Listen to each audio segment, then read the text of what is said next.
News 16 Kerala. ദോഹയിലെ ആക്രമണം അമേരിക്കയുടെ അറിവോടെ Israel നേരത്തെ അറിയിച്ചിരുന്നുവെന്ന് വൈറ്റ് ഹൌസ് വക്താവ്. ഇസ്രായേലിന്റെ ഖത്തറിന് നേരെയുള്ള ആക്രമണത്തിൽ പ്രതികരണവുമായി US. ഖത്തർ ആക്രമണം ഇസ്രായേൽ നേരത്തെ അറിയിച്ചെന്നാണ് US വ്യക്തമാക്കുന്നത്. US വൈറ്റ് ഹൌസ് വക്താക്കളിൽ ഒരാളാണ് വാർത്താ ഏജൻസിയായ AFPയെ ഇക്കാര്യം അറിയിച്ചത്. പേര് വെളിപ്പെടുത്തരുതെന്ന് അഭ്യർത്ഥിച്ചതായും AFP റിപ്പോർട്ട് ചെയ്യുന്നു. ദോഹയിലെ ഹമാസ് റെസിഡൻഷ്യൽ ഹെഡ്ക്വാർട്ടേഴ്സിലാണ് ഇസ്രായേൽ ആക്രമണം ഉണ്ടായത്. പ്രത്യേക സംഘം അന്വേഷിക്കുന്നുണ്ടെന്നാണ് ഖത്തർ ആഭ്യന്തര മന്ത്രാലയം വ്യക്തമാക്കുന്നത്. സ്ഥിതിഗതികൾ ശാന്തം, അഭ്യൂഹങ്ങളിൽ വിശ്വസിക്കരുതെന്നും ഔദ്യോഗിക ചാനലുകളിൽ വരുന്ന വാർത്തകൾ മാത്രമേ വിശ്വസിക്കാവൂ എന്നും ഖത്തർ വ്യക്തമാക്കുന്നു.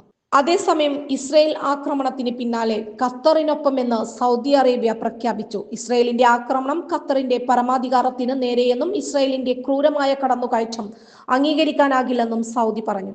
ഖത്തർ എടുക്കുന്ന ഏത് തീരുമാനത്തിനൊപ്പവും ഉണ്ടാകുമെന്ന് സൗദി അറേബ്യ വ്യക്തമാക്കി. ഇസ്രായേലിന്റെ നീക്കം മേഖലയിൽ ഗുരുതര പ്രതിസന്ധി സൃഷ്ടിക്കുമെന്നും മുന്നറിയിപ്പ് സൗദി നൽകി. News 16 news desk.